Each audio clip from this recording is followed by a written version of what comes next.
جوان لڑکی کا کسی کے ساتھ لاپتہ ہو جانا جرم نہیں ہوتا، بشرط یہ کہ لڑکی بالغ ہو اور اسے اغوا نہ کیا گیا ہو۔ لڑکی کا لاپتہ ہو جانا کوئی کہانی بھی نہیں ہوتی، بس اتنی سی بات ہوتی ہے کہ کوئی لڑکی کسی کو چاہتی ہے اور جذبات کے ہاتھوں مجبور ہو کر اس آدمی کے ساتھ گھر سے نکل جاتی ہے۔ کہانیاں اور ڈرامے اس کے بعد شروع ہوتے ہیں۔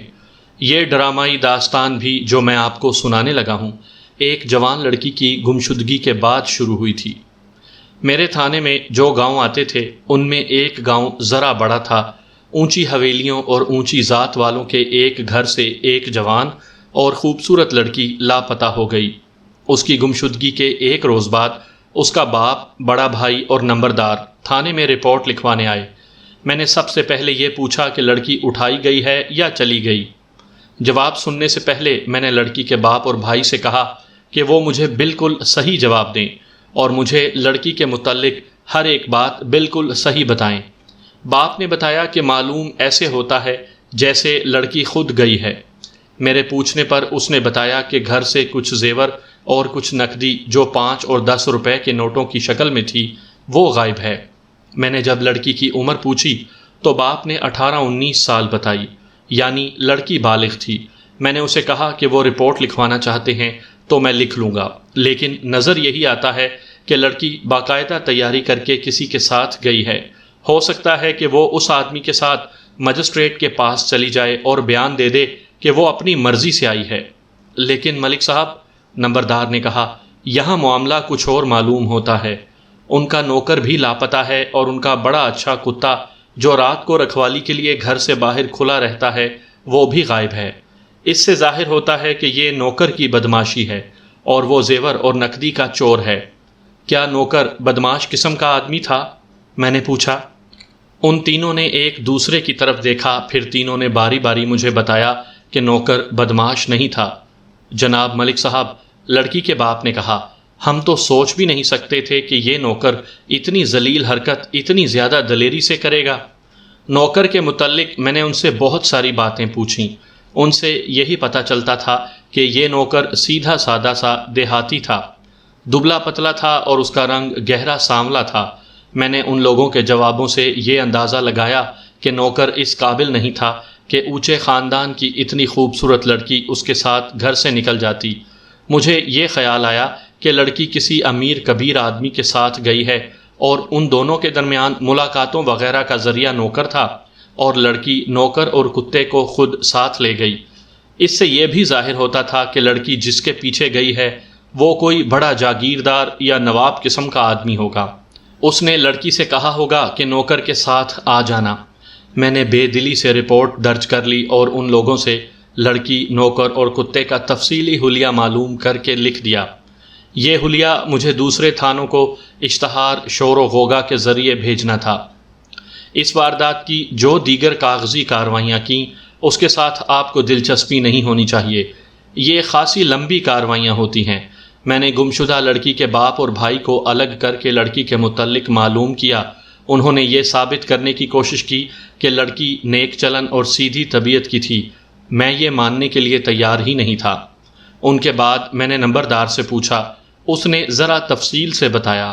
لڑکی خاصی شوخ اور ہوشیار تھی، چال چلن کی ٹھیک تھی۔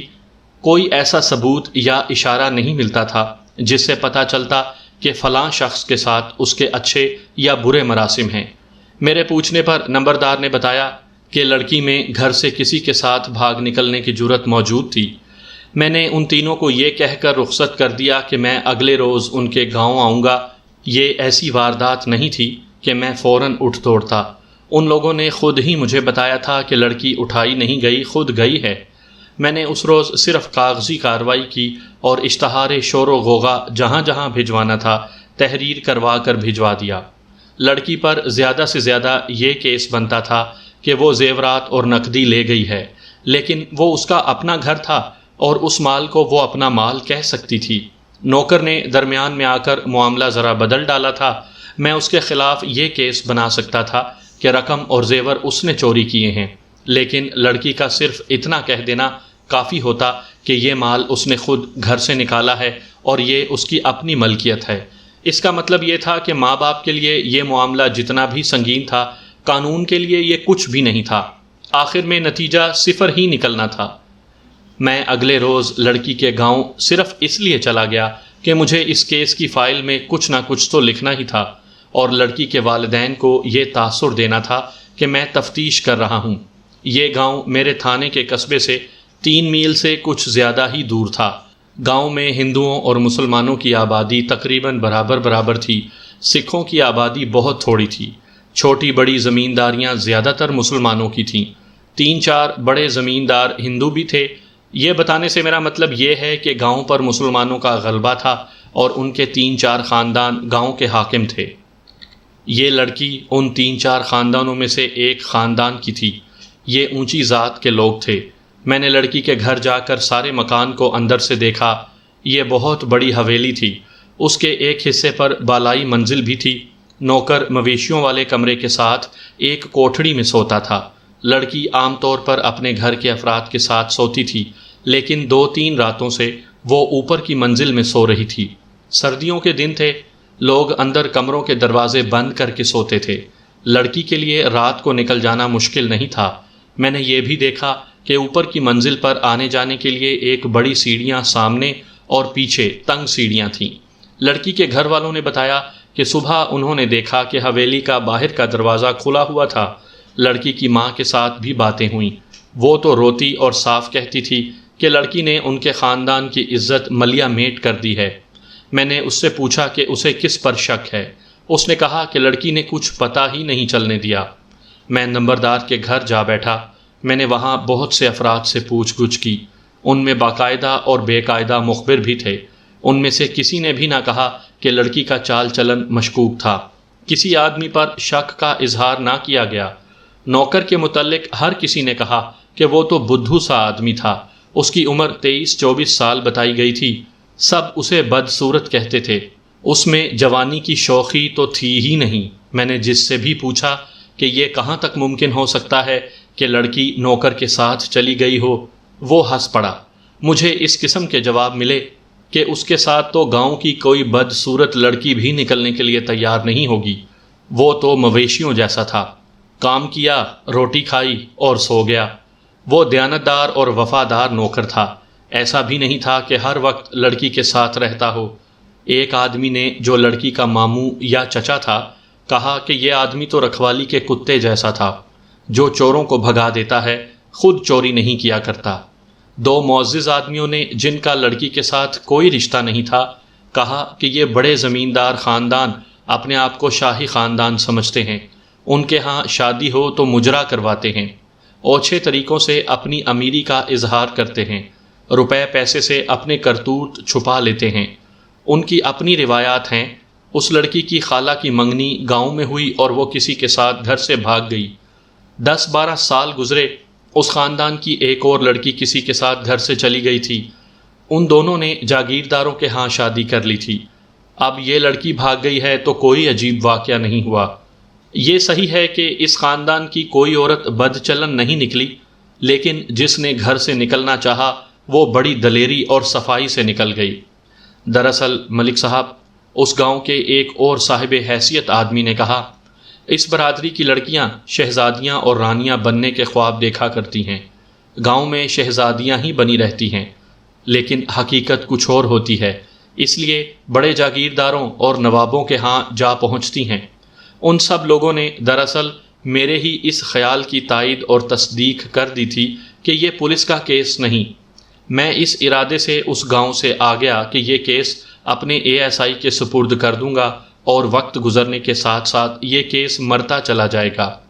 مجھے امید تھی کہ 2-3 مہینوں تک کہیں نہ کہیں سے یہ خبر آ جائے گی کہ لڑکی نے فلاں گاؤں میں اسی آدمی کے ساتھ شادی کر لی ہے جس کے ساتھ وہ گئی تھی۔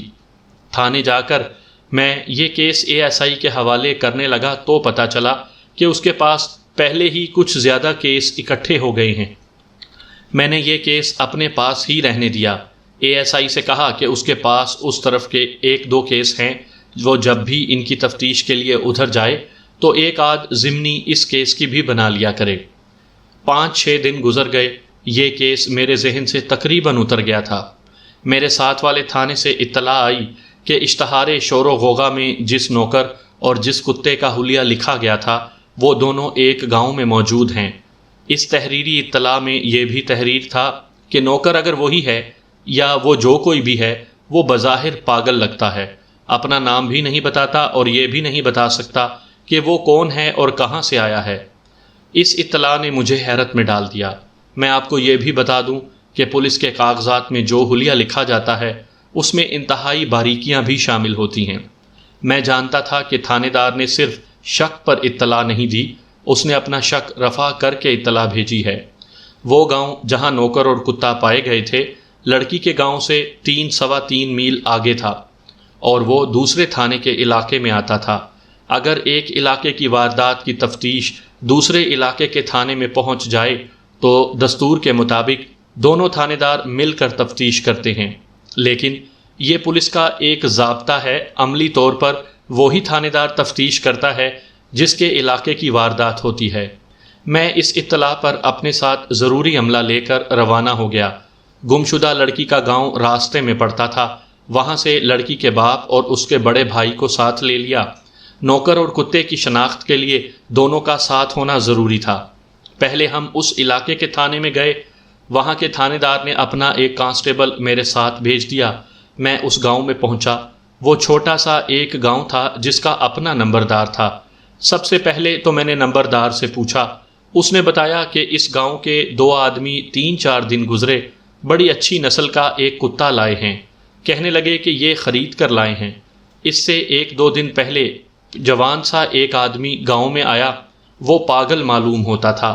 گاؤں کا جو آدمی اس کے قریب جاتا اس کے آگے وہ ہاتھ پھیلاتا، پھر ہاتھ اپنے منہ کی طرف لے جاتا تھا۔ اس کا یہ اشارہ سب سمجھتے تھے کہ وہ بھوکا ہے۔ 2-3 گھروں سے اسے روٹی مل گئی۔ جناب ملک صاحب، نمبردار نے مجھے بیان دیتے ہوئے کہا، میں نے اسے روٹی کھاتے دیکھا۔ اس کے ہاتھ میں 2 آدمیوں جتنی روٹی تھی، روٹی کے ساتھ ساگ تھا۔ وہ بڑی تیزی سے ساری روٹی کھا گیا، جس سے پتہ چلتا تھا کہ کئی دنوں سے بھوکا ہے۔ اس نے اشارے سے پانی مانگا، وہ پانی کے 2 پیالے پی گیا۔ اس سے پوچھا کہ وہ کہاں سے آیا ہے تو اس نے اس طرح ہاتھ پھیلائے اور ہلائے جیسے اسے کچھ نہیں پتا۔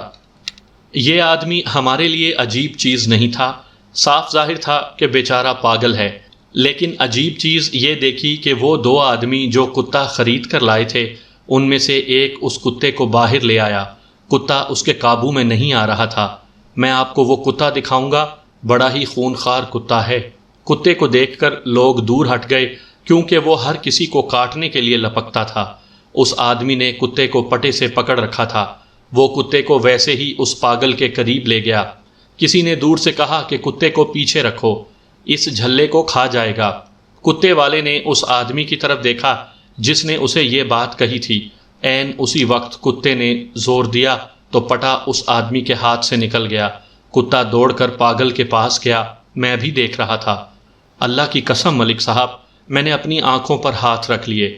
مجھے 16 آنے یقین تھا کہ کتا اس پاگل کو چیر پھاڑ دے گا۔ پاگل اس سے ڈر کر بھاگا نہیں تھا۔ میں نے آنکھوں سے ہاتھ ہٹائے تو یہ عجوبہ دیکھا کہ کتا پاگل کے ارد گرد اس طرح پھر رہا تھا کہ اپنا جسم اس کے ساتھ رگڑتا تھا اور اس کی دم اس طرح ہل رہی تھی جس طرح کتے اپنے مالکوں کو دیکھ کر دم ہلاتے ہیں۔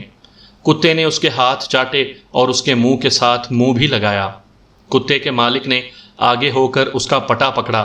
کتا بڑی خوفناک آواز میں غرایا اور اس کے ہاتھ سے پٹا چھڑانے لگا۔ ادھر سے اس آدمی کا بھائی آ گیا، اس نے بھی کتے کو اپنے قابو میں کرنے کی کوشش کی، لیکن کتا ان کے قابو میں نہیں آ رہا تھا۔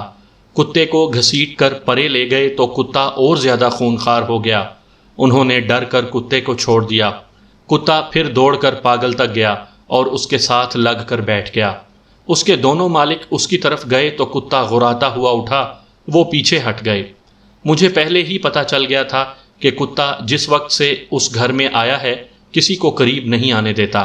میں ان کے گھر گیا اور کتے کے متعلق بات کی۔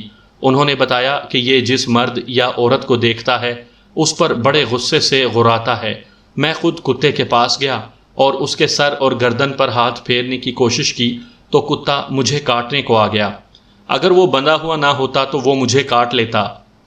میں نے ان دونوں بھائیوں سے کہا کہ یہ کتا بہت خطرناک ہے، ہو سکتا ہے اس پر باولے پن کا کچھ اثر ہو، اور یہ بھی ہو سکتا ہے کہ بیچنے والوں نے اتنی اچھی نسل کا کتا اسی خطرے کو دیکھ کر بیچا ہو۔ میں نے انہیں کہا کہ وہ اس کتے کو چھوڑ دیں یا اسے مار ڈالیں۔ اب ہم اسی کتے کو دیکھ رہے تھے کہ وہ اس پاگل کے ساتھ اتنا پیار کر رہا تھا۔ ہمارے گاؤں میں ایک بہت بوڑھا آدمی ہے جس کی جوانی کتے پالتے اور لڑاتے گزری ہے۔ اس نے ان بھائیوں سے کہا کہ اس پاگل کو اپنے گھر میں رکھ لو، یہ جو اس کے ساتھ پیار کرتا ہے یہ خدا کی ایسی قدرت ہے جسے ہم تم نہیں سمجھ سکتے۔ اس پاگل کو جب کہا کہ ان دونوں آدمیوں کے ساتھ ان کے گھر چلے جاؤ تو وہ اٹھ کر چل پڑا۔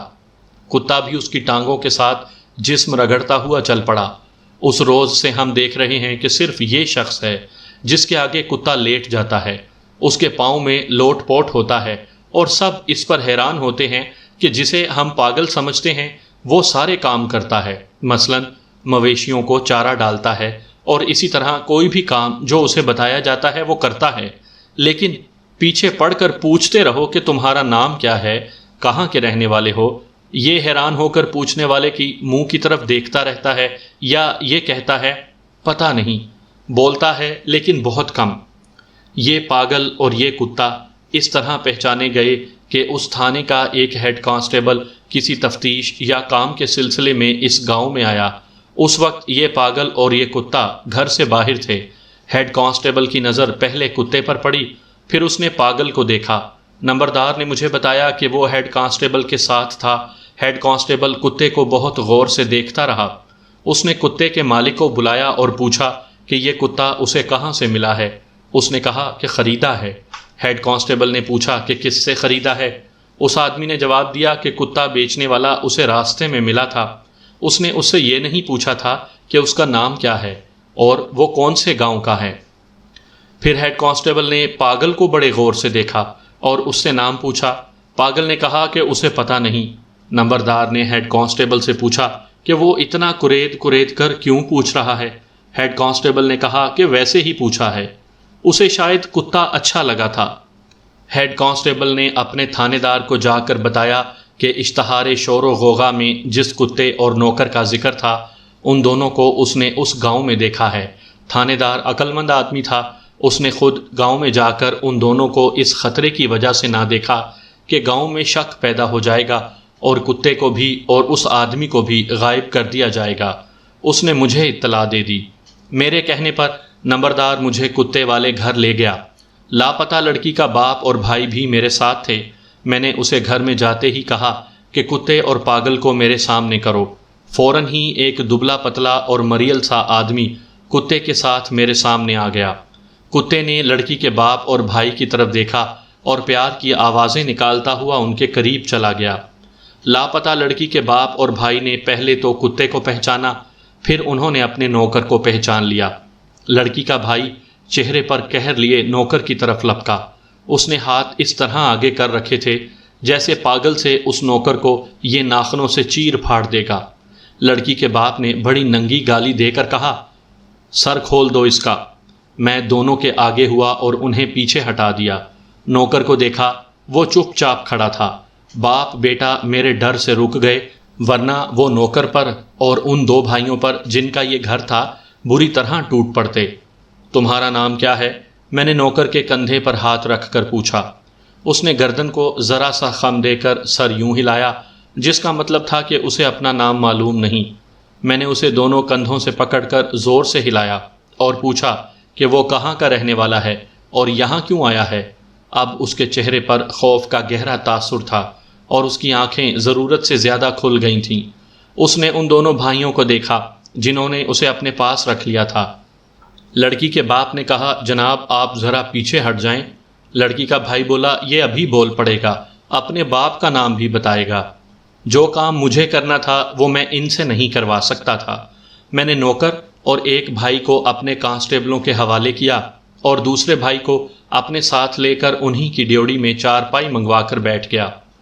میں نے اس سے پوچھا کہ ان لوگوں کا نوکر اور کتا یہاں کس طرح پہنچا؟ کتا ہم دونوں بھائیوں نے خریدا تھا، اس نے جواب دیا۔ کس سے؟ ہم دونوں بھائی کہیں جا رہے تھے، اس نے جواب دیا۔ راستے میں ایک آدمی ملا، اس کے پاس یہ کتا تھا۔ ہم نے اس سے پوچھا کہ وہ کتا بیچنا چاہتا ہے۔ اس نے جواب دیا کہ اسے اچھی رقم مل جائے تو وہ بیچ دے گا۔ ہم نے اسے 10 روپے کہے، اس نے 15 مانگے، آخر اس نے 12 روپے پر کتا ہمیں دے دیا۔ کون تھا وہ آدمی؟ میں نے پوچھا۔ یہ معلوم نہیں، اس نے جواب دیا، ہماری طرح وہ بھی کہیں جا رہا تھا اور ہمیں راستے میں ملا تھا۔ نوکر کے متعلق وہی بات بتائی جو نمبردار مجھے بتا چکا تھا، یعنی یہ شخص ہمارے گاؤں میں آیا اور اس نے 2-3 گھروں سے روٹی مانگی۔ اس نے یہ بھی بتایا کہ اسے انہوں نے اس لیے اپنے گھر پر رکھ لیا کہ کتا اس کے ساتھ پیار کرتا ہے۔ میں نے اس بھائی کو اپنے کانسٹیبلوں کے حوالے کر کے دوسرے بھائی کو بلایا، اس سے بھی یہی سوالات پوچھے۔ اس کے جواب بالکل یہی تھے، لیکن اس نے کتے کی قیمت 15 روپے بتائی جو انہوں نے دی تھی۔ لیکن تمہارا بھائی کہتا ہے کہ تم لوگوں نے یہ کتا 18 روپے میں خریدا تھا۔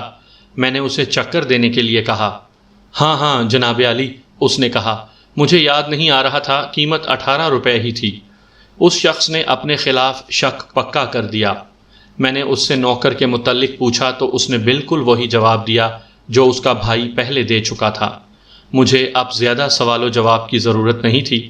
دیکھو میرے دوست، میں نے اس کے سر پر ہاتھ رکھا اور ذرا ہلا کر کہا، تم جسے جرم سمجھ رہے ہو وہ دراصل جرم نہیں ہے۔ ایسے کرو، لڑکی، اس کا زیور اور وہ جو رقم ساتھ لائی ہے وہ میرے حوالے کر دو۔ وہ یوں اچھلا جیسے اسے بجلی کا جھٹکا لگا ہو، اس کا منہ کھل گیا۔ میں تم سے وعدہ کرتا ہوں کہ اس معاملے کو یہیں ختم کروا دوں گا۔ میں نے کہا، لڑکی کا باپ اور بھائی ساتھ ہیں، میں ان کے ساتھ تمہارا راضی نامہ کروا کے اٹھوں گا۔ اس کی تو جیسے زبان ہی بند ہو گئی تھی۔ میں نے اسے زور زور سے ہلایا، تب اس کی زبان ذرا سی رواں ہوئی۔ نہیں جناب، اس نے ہکلاتے ہوئے کہا، ہمارے پاس تو کوئی لڑکی نہیں۔ ان دونوں آدمیوں کو جو آپ کے ساتھ آئے ہیں میں جانتا تک نہیں۔ میں نے اس پر جرا کی اور بہت کچھ کہا، لیکن وہ اپنے انکار پر قائم رہا۔ میں نے اسے کانسٹیبلوں کے حوالے کر کے اس کے بھائی کو بلایا۔ تم کہتے ہو کہ تم نے کتا 12 روپے میں خریدا ہے، میں نے کہا، اور تمہارا بھائی کہتا ہے کہ 18 روپے میں خریدا ہے۔ اب مجھے یہ بتاؤ کہ تم دونوں میں سے کون سچا ہے؟ وہ کچھ دیر سوچ میں پڑا رہا اور میں اس کے چہرے کو غور سے دیکھتا رہا۔ اچانک اس کے چہرے پر ذرا سی چمک آئی اور اس نے کہا، دراصل جی بات یوں ہوئی تھی کہ جب سودا ہو رہا تھا تو میرا بھائی ذرا پرے کھڑا تھا، اسے معلوم نہیں کہ میں نے کتنے پیسے دیے ہیں۔ تم نے کتے کا 1 پیسہ بھی نہیں دیا۔ میں نے کہا، اصل بات تمہارے بھائی نے بتا دی ہے۔ تم اب یوں کرو کہ لڑکی بمائے زیور اور رقم میرے حوالے کر دو۔ اس کا بھی وہی حال ہوا جو اس کے بھائی کا ہوا تھا۔ یہ بڑا بھائی تھا اور کچھ عقل مند نظر آتا تھا۔ یہ شخص جلدی سنبھل گیا۔ میں نے اسے ایک بار پھر کہا کہ وہ سچی بات بتا دے اور میں یہ معاملہ یہیں گول کر دوں گا۔ سچی بات یہ ہے جناب عالی، اس نے کہا، ہمیں یہ کتا آوارہ پھرتا نظر آیا تھا۔ اسے آپ چوری کہہ لیں، دور دور تک کوئی آبادی نہیں تھی۔ ہم اپنے گاؤں کو واپس آ رہے تھے۔ ہم نے کچھ دیر دیکھا کہ کتے کا مالک کہیں سے آتا ہے یا نہیں۔ جب کوئی بھی آثار نظر نہ آیا تو ہم نے کتے کو پکڑ لیا اور گاؤں لے آئے۔ گاؤں میں آتے ہی اس نے ہم پر بھونکنا اور غرانا شروع کر دیا۔ اس کے بعد اس نے نوکر کے متعلق وہی بات بتائی جو میں پہلے سن چکا تھا۔ یہ ایک نیا جھوٹ تھا جو اس نے بولا۔ اس قسم کے ملزموں سے تھانے میں بہتر طریقے سے تفتیش کی جا سکتی ہے۔ میں نے وہاں وقت ضائع کرنا مناسب نہ سمجھا۔ ضروری کارروائی یہ تھی کہ اس گھر کی تلاشی لینی تھی۔ وہ دونوں شور شرابہ کرتے رہے اور میں نے اس گھر کی مکمل تلاشی لی۔ ان کی عورتوں کا زیور نکال کر لڑکی کے باپ اور بھائی کو دکھایا جسے وہ شناخت نہ کر سکے۔ ان دونوں کو میں نے گرفتار نہ کیا، اپنے کانسٹیبلوں کے حوالے کر دیا۔ کتے کی برآمدگی کی کاغذی کارروائی کی جس پر گواہوں کے انگوٹھے لگوائے۔ میں نے گھڑی دیکھی، صبح کے 3:30 بج رہے تھے۔ مجھے وقت کا ذرا سا بھی احساس نہیں تھا۔ میں یہی محسوس کر رہا تھا کہ میرا سر چکرا رہا ہے۔ کام ختم ہونے تک 4 بج گئے۔ میں نمبردار کے گھر جا کر لیٹ گیا۔ مجھے تھوڑی سی دیر کی نیند کی ضرورت تھی۔ نمبردار نے میرے سٹاف اور لڑکی کے بھائی اور باپ کے لیے 4 پائیوں کا انتظام فوراً کر دیا۔ دونوں مشتبوں اور نوکر پر میں نے پہرا کھڑا کر دیا۔ مجھے نمبردار نے جگایا۔ اس نے جگانے کی معافی مانگی اور ایسی خبر دی جس نے میری نیند اڑا دی۔ ملک صاحب، اس نے سرگوشی میں مجھے بتایا، ایک لاش کی اطلاع آئی ہے۔ یہ میرا تھانہ نہیں، میں نے کہا، اپنے تھانے میں اطلاع کرو۔ یہ تو میں بھی جانتا ہوں حضور، نمبردار نے کہا۔ آپ کو اطلاع اس لیے دی ہے کہ لاش ایک جوان لڑکی کی ہے۔ میں نے سوچا کہ ہو سکتا ہے لاش اسی لڑکی کی ہو جسے آپ برآمد کرنا چاہتے ہیں۔ اتفاق سے لڑکی کا باپ اور بھائی بھی آپ کے ساتھ ہیں۔ آپ بھی چل کر لاش دیکھ لیں، انہیں بھی دکھوا دیں۔ اپنے تھانے میں اطلاع کرنے کے لیے میں نے چوکیدار کو بھیج دیا ہے۔ نمبردار کا خیال درست ہو سکتا تھا۔ میرے ذہن میں بھی یہی بات آئی کہ میں جب اس گاؤں میں آیا تھا تو لڑکی اس گاؤں میں موجود تھی۔ جن کے پاس یہ لڑکی تھی انہوں نے جب دیکھا کہ میں نے دونوں بھائیوں کو پکڑ لیا ہے تو ان لوگوں نے لڑکی کو قتل کر دیا اور اس کی لاش کہیں پھینک آئے۔ میرے لیے یہ لازمی ہو گیا تھا کہ میں لاش دیکھوں، ورنہ میرا اس کے ساتھ کوئی تعلق نہیں تھا کیونکہ یہ دوسرے تھانے کی واردات تھی۔ میں لاپتہ لڑکی کے باپ اور بھائی کو ساتھ لے کر چل پڑا۔ جس آدمی نے لاش دیکھی تھی وہ چوکیدار کے ساتھ تھانے چلا گیا تھا۔ نمبردار نے پوچھ لیا تھا کہ لاش کس جگہ پڑی ہے۔ نمبردار مجھے 1 میل سے کچھ زیادہ دور ایسے علاقے میں لے گیا جہاں کھڈ تھے اور وہ ساری زمین دھول والی تھی۔ وہاں ایک آدمی کھڑا تھا، اس نے ہمیں دور سے اشارہ کیا۔ یہ نمبردار کا انتظام تھا کہ اس نے لاش پر پہرے کے لیے ایک آدمی بھیج دیا تھا۔ لاش ایک کھڈ میں پیٹھ کے بل پڑی تھی۔ یہی ہے، مجھے اپنے قریب سے آواز سنائی دی۔ میں نے ادھر دیکھا، لڑکی کا باپ کہہ رہا تھا میری بیٹی کی لاش ہے۔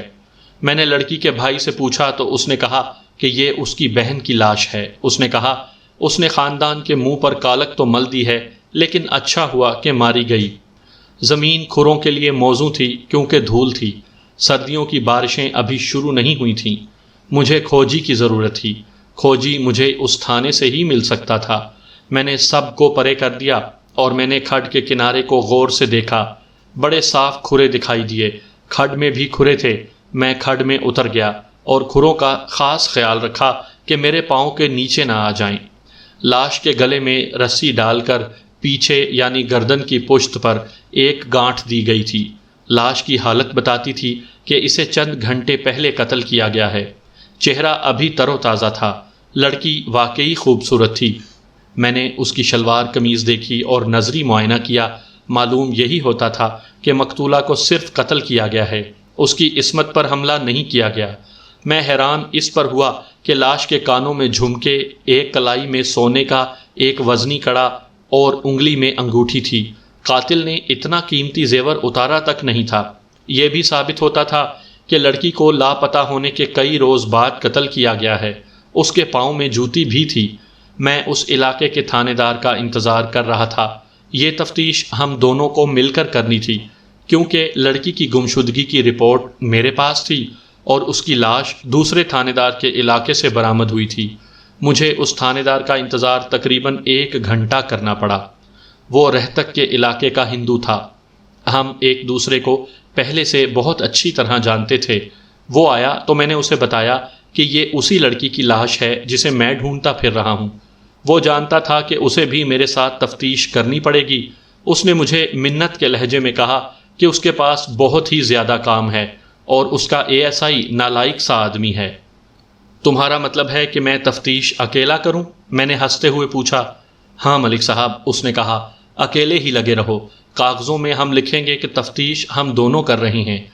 تم جس طرح کی مدد مانگو گے میں دے دوں گا۔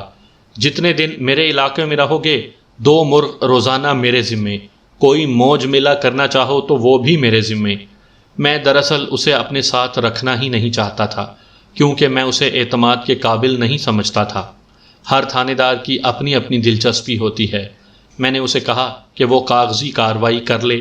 میرا مطلب یہ تھا کہ وہ کیس کی فائل کھول لے اور کاغذات میرے حوالے کر دے۔ بہرحال یہ پولیس کے ضابطے ہیں جن کا اس کہانی کے ساتھ کوئی تعلق نہیں بنتا۔ میں آپ کو ان ضابطوں میں الجھانا بھی نہیں چاہتا۔ اس نے میری ایک ضرورت پہلے ہی پوری کر دی تھی، وہ یہ کہ وہ ایک بوڑھے اور تجربے کار کھوجی کو ساتھ لے آیا تھا۔ میں نے کھوجی کو اپنے ساتھ رکھ لیا اور اسے بتایا کہ کھرے بڑے صاف ہیں۔ اس نے لاش کے ارد گرد کھرے دیکھے۔ میں اور دوسرا تھانے دار کاغذ پتر تیار کرنے لگے۔ بوڑھے کھوجی نے کھڈ میں سے ہی بلند آواز سے کہا کہ کھڈ میں 2 آدمی آئے تھے۔ میں نے اسے کہا کہ اپنا کام پورا کر کے رپورٹ دینا۔ کچھ دیر بعد میں نے لاش کو پوسٹ مارٹم کے لیے بھجوانے کا انتظام کیا۔ ان دونوں تھانوں کی لاشوں کے پوسٹ مارٹم میرے تھانے والے قصبے کے سرکاری ہسپتال میں ہوتے تھے۔ خون وغیرہ کے لیبارٹری ٹیسٹ کے لیے ہمیں دور جانا پڑتا تھا۔ میں نے جن 2 بھائیوں کو پکڑا تھا ان پر اب میرا شک مزید پختہ ہو گیا تھا۔ میرا وہ خیال جو میں پہلے بتا چکا ہوں صحیح معلوم ہونے لگا کہ میں نے رات ان سے پوچھ گچھ کی اور خانہ تلاشی بھی لی۔ اس دوران ان کے دوسرے آدمیوں نے لڑکی کو جہاں کہیں اسے چھپا کر رکھا ہوا تھا ساتھ لے لیا اور قتل کر دیا۔